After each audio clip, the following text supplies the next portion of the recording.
नाम वमिन सय्यिआति अअमालिना मन यहदिहिल्लाहु फला मुदिल्ल लहु व मन युद्लिल्हु फला हादिय लहु व नशहदु अन्न सय्यिदना व मौलाना व मअवाना व मलजअना मुहम्मदन अब्दुहु व रसूलुहु अम्मा बाद फ़अऊज़ु बिल्लाहि मिनश शैतानिर रजीम बिस्मिल्लाहिर्रहमानिर्रहीम वमसलुल लज़ीना युनफ़िक़ूना अमवालहुम इब्तिग़ाअ मर्दातिल्लाहि व तस्बीतम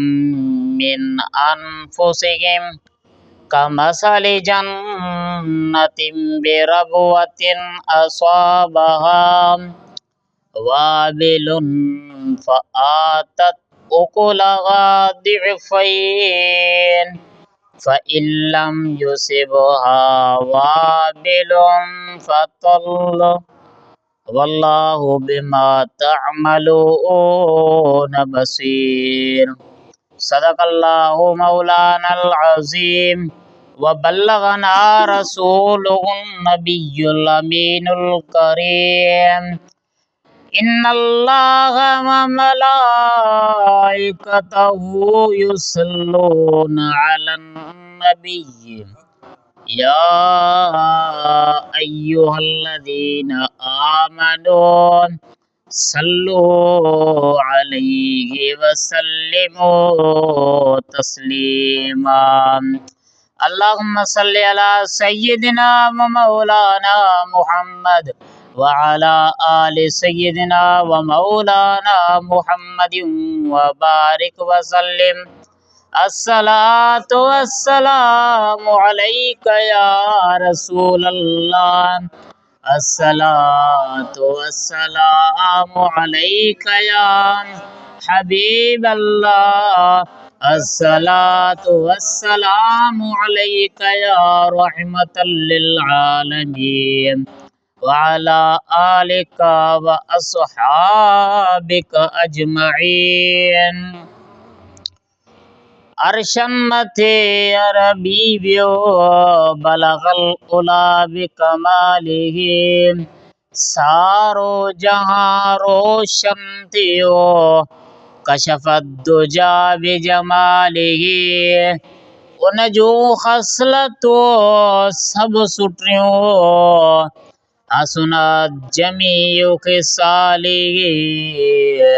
सवई मोमिनो दिल सा पढ़ो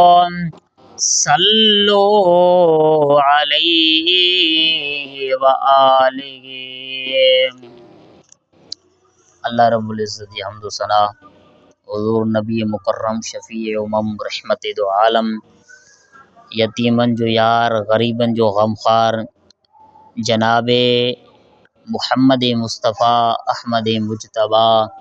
सल्लल्लाहु अलैहि वसल्लम जे बाबरकत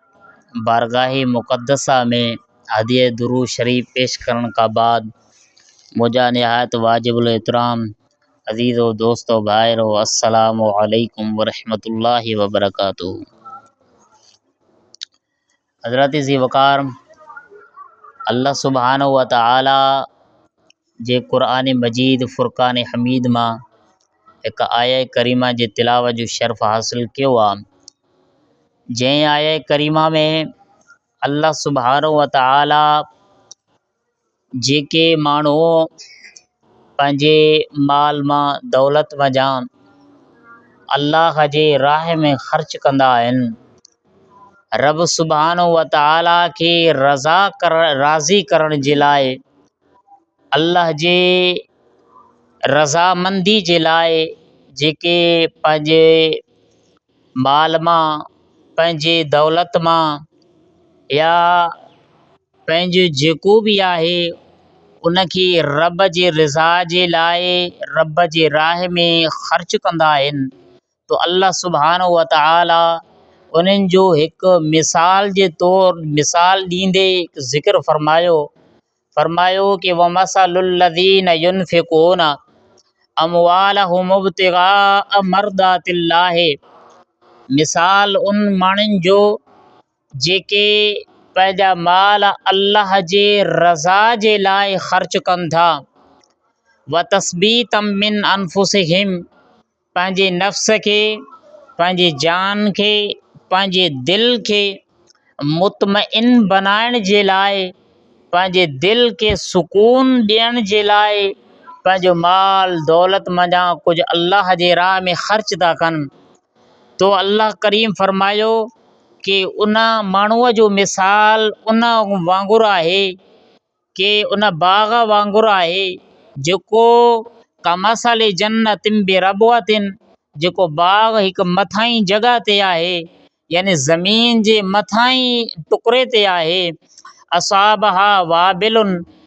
उन बाग़ खे ज़ोरदार बारिश अची करे पहुतो तो फ़आतत उकुलहा दिफ़ैन, पोइ उन बाग़ पंहिंजे मेवे खे अञा ॿीणो करे बणायो, पोइ उन बाग़ ॿीणो मेवो करे ॾिनो। अल्लाह फरमायो फ़इल्लम युसिबहा वाबिलुन फ़तल्लुन, जेकॾहिं उन बाग़ खे बारिश न पहुचे त पोइ बि माट ऐं अल्लाह सुब्हानहू व तआला जेको तव्हां अमल कयो था रब सुब्हानहू व तआला तव्हांजे समूरे अमलनि खे ॾिसंदड़ आहे। नाज़रीन सामिन किराम, हिन आया करीमा में अल्लाह सुब्हानहू व तआला अल्लाह जे राह में ख़र्च कंदड़नि जो हिकु मिसाल बयानु फरमायो आहे। फरमायोसि कि हिकु इंसान जो बाग़ हुजे, मथां ई ज़मीन जे मथां ई टुकड़े ते हुजे ऐं अची करे उन बाग़ खे बारिश पहुचे त उहो बाग़ उन बारिश जे पहुचण सां पंहिंजे मेवे खे अञा ॿीणो करे छॾींदो आहे, यानी डबल जेका सो आहे उन मां पैदावार ऐं पोखो बाग़ ॾींदो आहे। पर जेकॾहिं उनखे बारिश न बि अचे तो बि राति जो जेको माट वसंदो आहे उहो माट जे नाते बि उहो बाग़ पंहिंजे मेवे खे ऐं पंहिंजे उन पोख खे डबल करे पैदावार करे ॾींदो। तो अल्लाह फरमायो कि जेके माण्हू अल्लाह सुब्हानहू व तआला जे राह में पंहिंजे वुसत ऐं ताक़त आधार पंहिंजे माल खे पंहिंजे पैसे खे रब जी रिज़ा जे लाइ ख़र्च कनि था तो अल्लाह सुब्हानहू व तआला उन जो सवाब बि उन्हनि खे डबल करे फरमाईंदो। ऐं अल्लाह सुब्हानहू व तआला ॿी जॻह ते इरशाद फरमायो यमहकुल्लाहु रिबा व युर्बिस सदक़ात वल्लाहु ला युहिब्बु कुल्ल कफ़ारिन असीम। अल्लाह सुब्हानहू व तआला फरमायो कि यमहकुल्लाहु रिबा, रब सुब्हानहू व तआला व्याज खे अल्लाह सुब्हानहू व तआला व्याज खे घटाए थो, ख़तमु करे थो। व युर्बिस सदक़ात, ऐं तव्हां रब जे राह में जेको ख़र्च कयो था, माल ॾियो था, पैसो ॾियो था, अल्लाह सुब्हानहू व तआला तव्हांजे उन सदक़ात खे वधाए थो ॾिए, उन्हनि खे वधाए थो। ऐं वल्लाहु ला युहिब्बु कुल्ल कफ़ारिन असीम, अल्लाह सुब्हानहू व तआला हर गुनहगार ऐं हर नाशुक्र बाने सां रब सुब्हानहू व तआला उन सां महबत ऐं प्यार न आहे कंदो। हज़रत जी वकार ये आए करीमा चंद आए करीमा जो मूं अवां जे साम्हूं बयानु फरमायो। अल्लाह सुब्हानहू व तआला जी हबीब करीम सल्लल्लाहु अलैहि वसल्लम जन फरमायो कि अस्सखिय्यु करीबुम मिनल्लाहि करीबुम मिनल जन्नति करीबुम मिनन नासि बईदुम मिनन नार। अल्लाह जे हबीब करीम सल्लल्लाहु अलैहि वसल्लम जन फरमायो जेको बानो सखी आहे, जेको बानो पंहिंजे माल मां पंहिंजे पैसे मां दौलत मां माण्हुनि जे कमु ईंदो आहे, माण्हू अल्लाह जे मख़लूक जे कमु ईंदो आहे, पंहिंजो माल दौलत खे ख़ैरात कंदो आहे, हथ जो ईअं सम्झो त सदको ऐं कढंदो रहंदो आहे, सखी बानो आहे। तो अल्लाह जे हबीब करीम सल्लल्लाहु अलैहि वसल्लम फरमायो कि अल्लाह जो सखी बानो टिनि शयुनि जे वेझो हूंदो आहे ऐं हिक शइ खां परे हूंदो आहे। घणनि शयुनि जे वेझो? टिनि शयुनि जे वेझो। तो अल्लाह जे हबीब करीम सल्लल्लाहु अलैहि वसल्लम फरमायो असखीयु क़रीबुम मिनल्लाह, सखी बानो अल्लाह जे वेझो हूंदो आहे। क़रीबुम मिनल जन्नत, जो सखी बानो आहे न, सखी बानो उहो जन्नत जे बि वेझो ऐं क़रीब हूंदो आहे। क़रीबुम मिनन्नास, सखी बानो माण्हुनि जे दिलनि जे बि वेझो हूंदो आहे। माण्हू उन सां प्यार ऐं मोहबत वारी निगाह सां ॾिसंदा आहिनि। ऐं हिक शइ खां परे हूंदो आहे। अल्लाह जे हबीब सल्लल्लाहु अलैहि वसल्लम फरमायो बईद मिनन नारे, जेको सखी बानो आहे न उहो जहन्नम जे बाहि खां, जहन्नम ऐं दोज़ख खां परे हूंदो आहे। रब सुब्हानहु व तआला उनखे जहन्नम खां, जहन्नम जे अज़ाब खां दूर फरमाए छॾींदो आहे। ऐं अॻिते अल्लाह जे हबीब करीम सल्लल्लाहु अलैहि वसल्लम फरमायो वल बखीलो बईदुम मिनल्लाह, बईदुम मिनल जन्नत, बईदुम मिनन नास, क़रीबुम मिनन नारे, औ कमा क़ाल सल्लल्लाहु अलैहि वसल्लम। अहिड़ी तरह जेको कंजूस आहे, कंजूस के सवली सिंधी में तव्हांखे ॿुधायां कि कंजूस इनखे चइबो आहे कि जेको ज़रूरत हूंदे बि पंहिंजे मथां ख़र्च न करे। ज़रूरत हुजे, पैसो बि हुजेसि, इन के सफ़ा ग़रीब हुजे, पैसो हुजेसि, पोइ पैसे खे ज़रूरत हुजे बि, ज़रूरत हुजेसि पोइ बि पंहिंजे मथां, पंहिंजे बचड़नि जे मथां, पंहिंजे अहलो अयाल ख़ानदान जे मथां ख़र्च न करे, इहो कंजूस आहे। तो अल्लाह जे हबीब करीम सल्लल्लाहु अलैहि वसल्लम फरमायो कि अल बखीलो बईदुम मिनल्लाह, बखील अल्लाह जी रहमत खां परे हूंदो आहे। कंजूस बईदुम मिनल जन्नत, जेको कंजूस इंसान आहे उहो जन्नत खां बि परे हूंदो आहे। बईदुम मिनन नास, कंजूस इंसान माण्हुनि जे दिलनि खां, माण्हुनि जे प्यार मोहब्बत खां बि परे हूंदो आहे। ऐं अल्लाह जे हबीब करीम सल्लल्लाहु अलैहि वसल्लम फरमायो अल बखीलो क़रीबुम मिनन नारे, कंजूस आहे न, कंजूस उहो जहन्नम जे बाहि जे वेझो हूंदो आहे। वजाहिलुन लसखीयुन अहब्बु इलल्लाहि मिन आबिदिन बखीलिन, औ कमा क़ाल सल्लल्लाहु अलैहि वसल्लम। अल्लाह जे हबीब करीम सल्लल्लाहु अलैहि वसल्लम फरमायो कि जाहिल सखी, जाहिल सखी यानी उहो इंसान जेको सखी आहे, पंहिंजे माल दौलत माण्हुनि जे मथां अल्लाह जे राह में ख़र्च कंदो रहंदो आहे, अल्लाह जे मख़लूक जे मथां ख़र्च कंदो आहे, पर उनखे इल्मु न आहे, जाहिल आहे पर सखी आहे। जेको जाहिल सखी आहे उहो हिकु अल्लाह सुब्हानहु व तआला वटि आलिम ऐं बखील कंजूस आबिद खां वधीक रब खे प्यारो हूंदो आहे। हेॾो सखी आहे, सखावत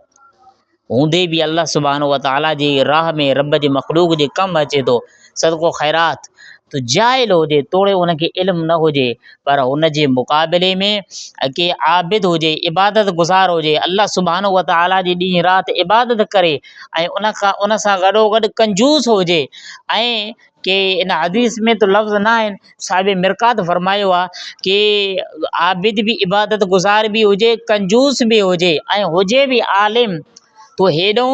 कि आलिम बि आहे, इबादत गुज़ार बि आहे, कंजूस आहे, हेॾो जाहिल ऐं सखी आहे। जाहिल ऐं सखी अल्लाह वटि आबिद ऐं कंजूस बाने खां वधीक रब खे प्यारो ऐं अल्लाह हुन सां मोहबत रखंदो आहे। हज़रत जे वक़ार के अल्लाह जे हबीब करीम सल्लल्लाहु अलैहि वसल्लम जन फरमायो कि असीं तव्हांजे साम्हूं इन जा रब जे सुब्हानहु व तआला जे बारगाह में ख़र्च करण जा, अल्लाह जी रिज़ा जे ख़ातिर बग़ैर कंहिं ॾेखावे जे ख़र्च करण ऐं बग़ैर कंहिं ॾेखावे जे अल्लाह जे दीन जे रस्ते में ईंदड़नि खे ॾियण कि इन जूं वॾियूं फ़ज़ीलतूं आयल आहिनि। कि अल्लाह जी हबीब करीम सल्लल्लाहु अलैहि वसल्लम हज़रत अबू हुरैरा रज़ियल्लाहु तआला अन्हु का रिवायत आहे, वो फरमाइनि था कि दाख़ल अला बिलालिन व अलैहि सुबरतुन मिन तमरिन फ़क़ाल मा हाज़ा या बिलाल क़ाल शय्युन इद्दख़रतुहु लिग़दिन फ़क़ाल अमा तख़शा अन तरा लहू गदन बुख़ारन फ़ी नारि जहन्नम यौमल क़ियामत अनफ़िक़ बिलाल वला तख़श मिन ज़िल अर्श इक़लालन औ कमा क़ाल सल्लल्लाहु अलैहि वसल्लम। अल्लाह जे हबीब करीम सल्लल्लाहु अलैहि वसल्लम हज़रत बिलाल रज़ियल्लाहु ताला अन्हु वटि तशरीफ़ वठी आया। हज़रत बिलाल रज़ियल्लाहु ताला अन्हु वटि खजूरनि जो ऐं ख़ारकनि जो कि ईअं सम्झो कि उन्हनि जे साम्हूं ख़ारकूं पिया हुया जमा करे। तो हज़रत हुज़ूर मुस्तफ़ा करीम सल्लल्लाहु अलैहि वसल्लम जन फरमायो कि अय बिलाल ही छाजे लाइ जेका सो रखियो अथी। तो हज़रत बिलाल रज़ियल्लाहु ताला अन्हु फरमायो कि सुभाणे जे ॾींहं जे लाइ मूं ही जमा करे रखिया आहिनि। तो अल्लाह जे हबीब करीम सल्लल्लाहु अलैहि वसल्लम जन फरमायो कि अय बिलाल कि इन माल खे जमा करे न रख, गॾाए करे न रख, रब सुब्हानहु व तआला जे बारगाह में ख़र्च कर। ऐं अर्श वारो रब सुब्हानहु व तआला जी बारगाह में ख़र्च कंदे तो अल्लाह सुब्हानहु व तआला तुंहिंजे सदक़े खे ऐं तुंहिंजे ख़र्च करण खे ऐं रब तुंहिंजे ख़र्च करण सां माल घटंदो न, बल्कि रब सुब्हानहु व तआला अञा तुंहिंजे माल खे वधाए करे ॾींदो आहे। हज़रत जी वक़ार के हुज़ूर मुस्तफ़ा करीम सल्लल्लाहु अलैहि वसल्लम जन फरमायो बादिरू बिस्सदक़ति फ़इन्नल बलाअ ला यतख़त्ताहा औ कमा क़ाल सल्लल्लाहु अलैहि वसल्लम। अल्लाह जे हबीब करीम सल्लल्लाहु अलैहि वसल्लम जन फरमायो कि सदको करण में, अल्लाह जे राह में जे ॾियण में जल्दी कंदा कयो, छो त सदको रब सुब्हानहु व तआला जे बारगाह में या अल्लाह जे मखलूक खे कोई माल दौलत पैसो ॾियण सां, सदके करण सां कि बलाऊं ऐं मुसीबतूं टरी वेंदियूं आहिनि। सदको मुसीबतुनि खे बि टारे छॾींदो आहे ऐं सदको अल्लाह जे ॾमर खे बि ख़तमु करे छॾींदो आहे। हज़रत जी वक़ार कि अल्लाह जे राह में जेका सो आहे सदको करणु घुरिजे इंसान खे कि ही मुसीबतूं, ही बीमारियूं वग़ैरह जेकी बि मामलात आहिनि कि माण्हू चवंदा आहिनि कि असांजी बीमारियूं आहिनि, हे आहिनि, हो आहिनि, पर उन्हनि खे हिकु गुज़ारिश आहे कि अल्लाह रब्बुल इज़्ज़त जे बारगाह में सदको करणु घुरिजे। रब सुब्हानहु व तआला वुसअत आधार, पंहिंजी ताक़त आधार हर इंसान खे घुरिजे त रब सुब्हानहु व तआला जे बारगाह में अल्लाह जी राह में ॾींदो अचे कि सदको इंसान सदको करण सां रब सुब्हानहु व तआला जो जेका सो आहे ॾमर खे बि सदको विसाए छॾींदो आहे ऐं सदको जहन्नम जे बाहि खां बि आज़ादी जे ऐं छुटकारे जो सबबु आहे ऐं सदको अल्लाह सुब्हानहु व तआला जी रज़ामंदी जो बि सबबु आहे। हज़रत सय्यदुना अबू हुरैरा रज़ियल्लाहु ताला अन्हु फरमायो कि मन तसद्दक़ बिअदल तमरतिन मिन कसबिन तय्यिबिन ला यतक़ब्बलुल्लाहु इल्ला तय्यिबा फ़इन्नल्लाह यतक़ब्बलुहा बियमीनिही सुम्मा युरब्बिहा लिसाहिबिहा कमा युरब्बी अहदुकुम फुलुव्वहु हत्ता तकूना मिसलल जबल औ कमा क़ाल सल्लल्लाहु अलैहि वसल्लम। अल्लाह जे हबीब करीम सल्लल्लाहु अलैहि वसल्लम जन फरमायो कि पंहिंजी हलाल कमाई मां भले छुआरे जी हिकु ख़ारक जे बराबरि बि तव्हां पंहिंजे हलाल कमाई मां ख़र्च कयो, अल्लाह जे बारगाह में सदको कयो। रब सुब्हानहु व तआला सिर्फ़ु हलाल सदके खे ऐं पंहिंजे हलाल कमाईअ खे ई क़बूल फरमाए छॾींदो आहे। ऐं अॻिते अल्लाह जे हबीब करीम सल्लल्लाहु अलैहि वसल्लम जन फरमायो कि तव्हां जॾहिं सदको कंदा हो पंहिंजे सॼे हथ सां ॾींदा हो, कंहिं ग़रीब खे, कंहिं मिसकीन खे, कंहिं मोहताज खे पंहिंजे सॼे हथ सां ॾींदा हो, रब सुब्हानहु व तआला वटि तव्हांजो सदको ईअं सम्झो कि उनखे वधायो वेंदो आहे। अल्लाह वटि तो उन जे सदके खे एतिरो त वधायो वेंदो आहे कि अल्लाह जे हबीब करीम सल्लल्लाहु अलैहि वसल्लम फरमायो कि जीअं कि उन ॻऊं जे ॿार खे याने कि गाभीअ खे पालियो वेंदो आहे, इंसानु उनखे पालींदो आहे तो आख़िरकार उहो वधंदो वेंदो आहे, वधंदो वेंदो आहे, वॾो थी वेंदो आहे, ॻऊं जे मिसल थी वेंदो आहे। उन खां बाद में ॻऊं तो अल्लाह जे हबीब करीम सल्लल्लाहु अलैहि वसल्लम फरमायो कि तव्हां सदको कयो, रब सुब्हानहु व तआला उन ॻऊं जे उन बचे जे मिसल उन गाबीअ जे मिसल रब सुभाणे व ताला तव्हांजे उन सदके खे वधाए छॾींदो आहे, एतिरो वधाईंदो आहे जो तव्हांजो सदको अलाह वटि उहुद पहाड़ जेतिरो थी वेंदो आहे। इन जे करे अल्लाह सुभाणे व ताला फरमायो यमहकुल्लाहु रिबा व युर्बिस सदक़ात कि अल्लाह सुभाणे व ताला जेको व्याज ॾींदो आहे, व्याज खे रब सुभाणे व ताला घटाए छॾींदो आहे, ख़तमु करे छॾींदो आहे। व युर्बिस सदक़ात ऐं सदके खे ऐं अल्लाह जे राह में ख़र्च करण खे रब सुभाणे व ताला अञा वधाईंदो आहे। कि व्याज जी जेका बीमारी आहे अॼुकल्ह त असां में सफ़ा वधीक आहे कि इंशाअल्लाह कंहिं जुमे ते इन ते मुस्तक़िल हिकु तक़रीर कंदासीं कि व्याज हिकु बुरी बला आहे। अल्लाह सुभाणे व ताला क़ुरान पाक में उन जी वॾी मज़म्मत ऐं बुराई बयानु फ़रमाई आहे ऐं व्याज ख़ोरनि जी रब सुभाणे व ताला क़ुरान पाक में वॾी उन्हनि जे मथां लानतान अल्लाह सुभाणे व ताला फ़रमायो आहे। ऐं अॼुकल्ह असांजे मुस्लमाननि में कि ईअं सम्झो त इहा वॾी गुनाह ऐं कबीरा ऐं इन बीमारीअ जो सफ़ा वधीक कि हाणे त कोई कंहिं इंसान खे कर्ज़ ॾियण जे लाइ बि तयारु न आहे सवाइ व्याज जे। कि जेके वाणिया हूंदा आहिनि उहे बि व्याज में कुझु न कुझु घटिताई कंदा आहिनि, पर हे असांजा घटि न कंदा, असां अञा वधीक जेतिरो बि जेको थींदो न अञा वधीक ॾेई छॾींदा। बर सूरत इन ते जेका सो आहे कंहिं जुमे ते मुस्तक़िल इंशाअल्लाह ॻाल्हाईंदासीं। अल्लाह जे हबीब करीम सल्लल्लाहु अलैहि वसल्लम फरमायो कि मा नक़सत सदक़तुन मिन मालिन व मा ज़ादल्लाहु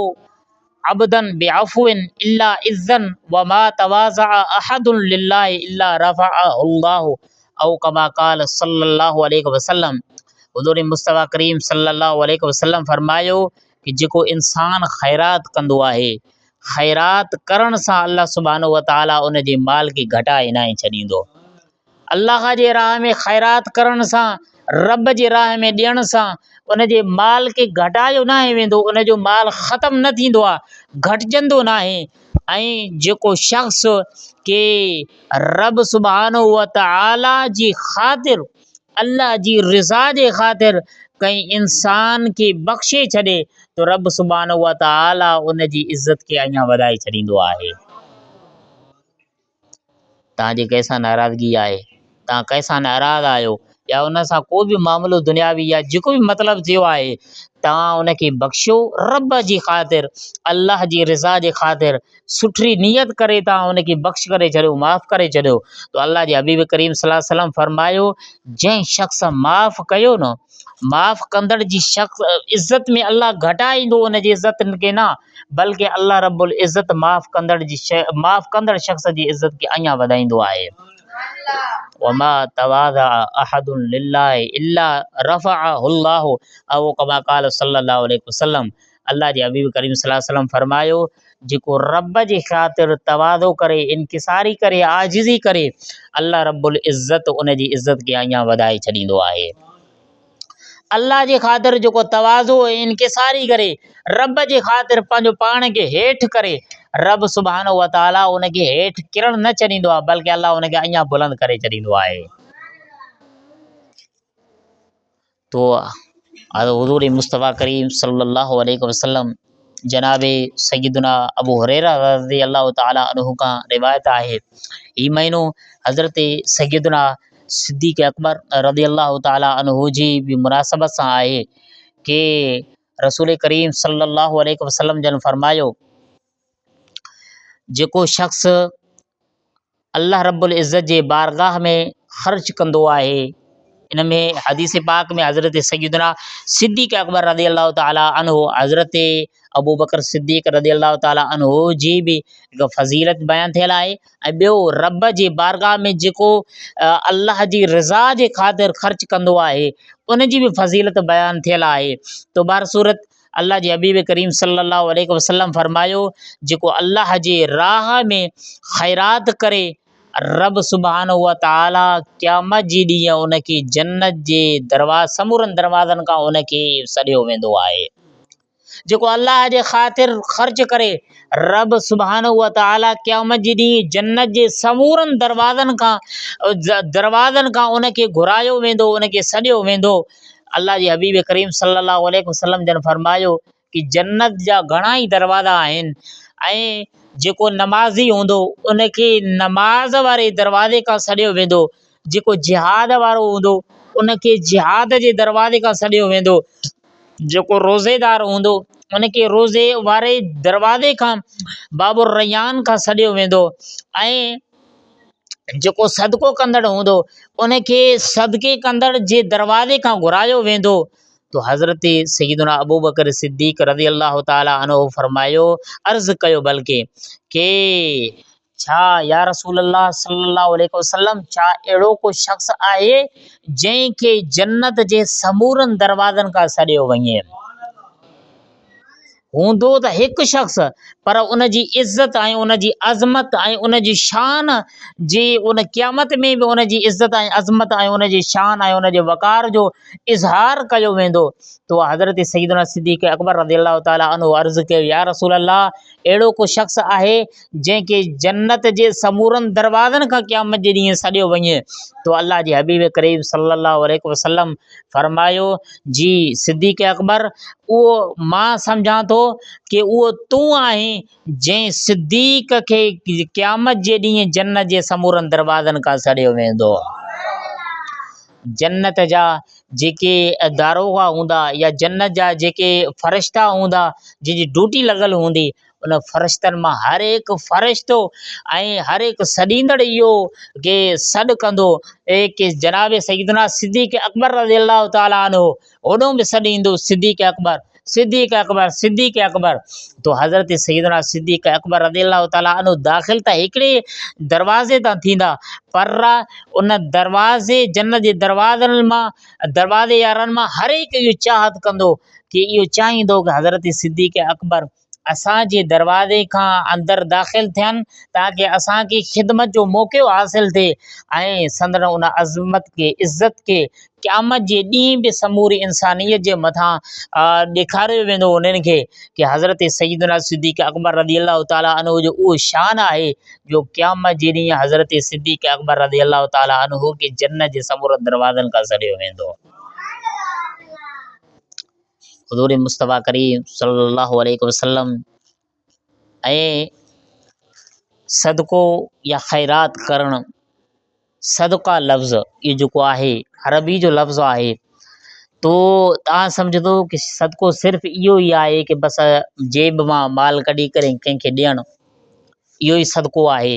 बल्कि इहो बि सदको आहे। अल्लाह जे हबीब करीम सल्लल्लाहु अलैहि वसल्लम जी हदीसूं मां ॿुधायो आयुमि, इन में इन सदके जो बयानु थियलु हुयो, पर इन खां अलावा ॿियूं बि सदकात आहिनि। कोई इहो न सम्झे त असां ग़रीब आहियूं, मिसकिन आहियूं, असांजे लाइ अहिड़ो को न आहे, पैसो ई न आहे या वुसत न आहे, ताक़त न आहे, असां कीअं जेका सो काथूं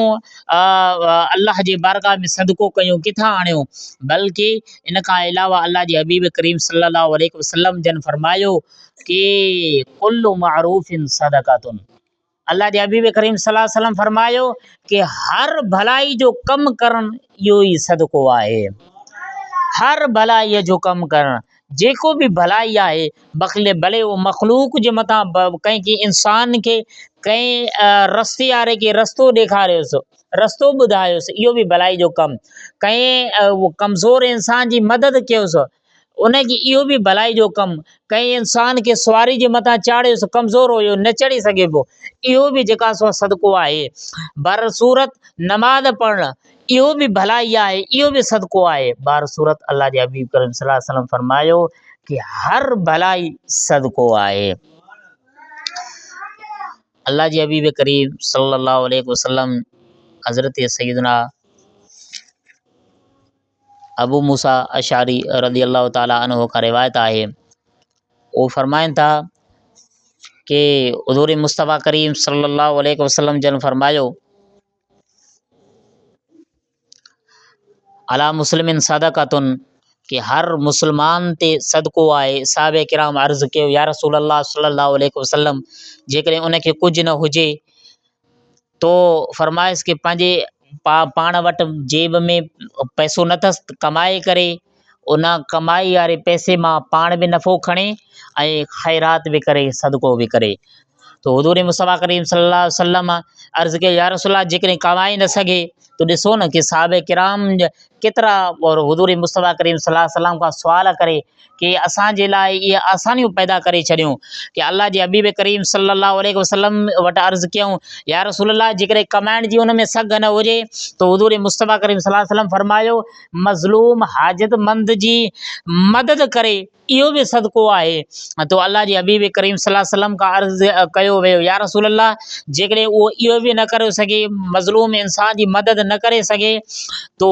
अल्लाह जे हबीब करीम सल्लल्लाहु अलैहि वसल्लम फरमायो कि सुठे ॻाल्हि जो, नेकीअ जो हुकुम ॾे कंहिं इंसान खे, नेकीअ जो हुकुम ॾियणु इहो बि सदको आहे। फरमाइश जेकॾहिं नेकी का हुकुम बि न ॾेई सघे तो फरमाइश नेकी का हुकुम नथो ॾे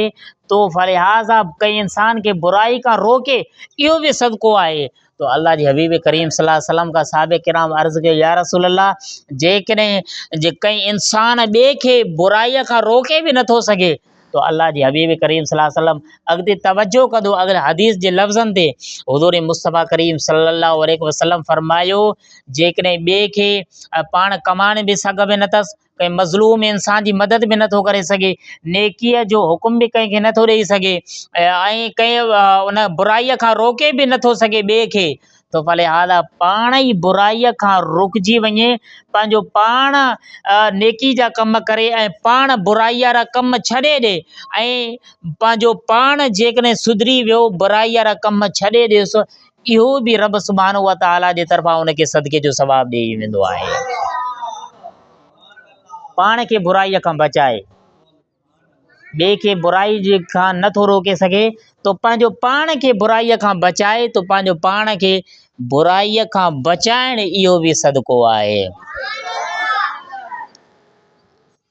हुज़ूर मुस्तफ़ा करीम सल्लल्लाहु अलैहि वसल्लम या आख़िरी रिवायत मां बयानु करे पंहिंजी जॻह वञोसि। जनाब सैयदना अबू ज़र रज़ी अल्लाह ताला अन्हु का रिवायत आहे, हुज़ूर मुस्तफ़ा करीम सल्लल्लाहु अलैहि वसल्लम फरमायो कि इंसान जॾहिं तस्बीह कंदो आहे तो हर तस्बीह में सदको आहे। जॾहिं अल्लाह जी तस्बीह पढ़ंदो आहे तो हर तस्बीह में सदको, ऐं हर जॾहिं अल्लाह जी वॾाई बयानु कंदो आहे तो हर तकबीर में सदको आहे, ऐं जॾहिं इंसान भलाईअ जो हुकुम ॾींदो आहे तो भलाई जे हुकुम ॾियणु इहो बि सदको, बुराईअ खां रोकणु इहो बि सदको। ऐं अल्लाह जे हबीब करीम सल्लल्लाहु अलैहि वसल्लम जन फरमायो, जेको इंसान पंहिंजे हलाल सां सोबत करे, हलाल सां सोबत करे, इहो बि सदको आहे। हलाल सां यानी पंहिंजे घर वारीअ सां सोबत करे तो अल्लाह जे हबीब करीम सल्लल्लाहु अलैहि वसल्लम फरमायो, इहो बि सदको। तो साहबे किरामन अर्ज़ु कयो, या रसूल अल्लाह सल्लल्लाहु अलैहि वसल्लम, अयाती अहदुना शहवतहु व यकूनु लहू फीहा अजरुन, क़ाल अरअयतुम लौ वदअहा फी हरामिन कान अलैहि फीहि विज़रुन फ़कज़ालिक इज़ा वदअहा फ़िल हलाल कान लहू अजरुन औ कमा क़ाल सल्लल्लाहु अलैहि वसल्लम। हज़रत साहबे किराम ने अर्ज़ु कई, या रसूल अल्लाह सल्लल्लाहु अलैहि वसल्लम, जेकॾहिं कोई शख़्स पंहिंजे हलाल सां सोबत करे तो उहो त पंहिंजी शहवत खे पूरो थो करे, कि पंहिंजे घरवारी सां सोबत, उहो उनजो त शहवत पूरी थी थिए, तो शहवत पूरी करण में बि असांखे अजुर ऐं सवाब ऐं सदक़े जो सवाबु मिलंदो। तो अल्लाह जे हबीब करीम सल्लल्लाहु अलैहि वसल्लम फरमायो, जेकॾहिं इहो शहवत कहीं वञी करे हराम कम में पूरो करे त उनखे गुनाह मिलंदो या न मिलंदो। तो साहबे किराम ने अर्ज़ु कयो, या रसूल अल्लाह सल्लल्लाहु अलैहि वसल्लम, जेकॾहिं हराम जॻह ते वञी करे उहो शहवत पूरो करे तो उनखे गुनाह मिलंदो, ज़रूरु मिलंदो। तो अल्लाह जे हबीब करीम सल्लल्लाहु अलैहि वसल्लम फरमायो, हराम खां बची करे पंहिंजे हलाल सां सोबत करे थो तो इन जे करे रब सुभाणे व तआला उनखे अजर ऐं सवाबु ॾेई छॾींदो आहे, ऐं अल्लाह सुभाणे व तआला उनखे सदक़े जो बि सवाबु ॾेई छॾींदो आहे। ऐं कई हदीसनि में अल्लाह जे हबीब करीम सल्लल्लाहु अलैहि वसल्लम फरमायो कि रस्ते तां तकलीफ़ वारी शइ खे हटाइणु, उनखे बि जेका इहो बि सदको आहे, कि मिसाल तौरु पे रस्ते ते कंडो आहे, उन कंडे खे हटाए करे ॿाहिरि जे उछलणु, इहो सदको। ऐं रस्ते ते को सिर आहे या का अहिड़ा का पथर वग़ैरह आहे, उन इंसाननि खे कंहिं इंसान जे उनखे लॻी सघे थो पियो, उनखे हटाइणु, पासे ते सटणु, उनखे उछलणु, इहो बि सदको आहे। तो बार सूरत इन मां मालूम थियो कि इंसाननि खे सुठा कम करणु घुरिजनि। रब ऐं उलमाए किराम फ़रमाइनि था ऐं सूफ़ियाने इज़ाम बि फ़रमाइनि था कि कंहिं बि नेकीअ खे हल्को सम्झी करे इंसानु छॾे न ॾे ऐं कंहिं बि बुराईअ खे हल्को सम्झी करे जेका सो आहे उनखे करे न, बल्कि हल्के थी सघे थो उन हल्के नेकीअ खां करण जे करे अल्लाह सुब्हानो व तआला उन खां राज़ी बि थी सघे थो। ऐं कंहिं हल्के बुराईअ जे करण जे करे रब सुब्हानो व तआला बि नाराज़ थी सघे थो। इन जे करे कोई बि नेकी कंहिं बि नेकी खे हल्को सम्झी करे छॾणु न घुरिजे ऐं कंहिं बुराईअ खे हल्को सम्झी करे उनखे माअज़ल्लाह करणु न घुरिजे। अल्लाह करीम का दुआ करीम रब असांखे अमल जी तौफ़ीक़ अता फ़रमाए। व आख़िरु दावाना अनिल हम्दुलिल्लाहि रब्बिल आलमीन।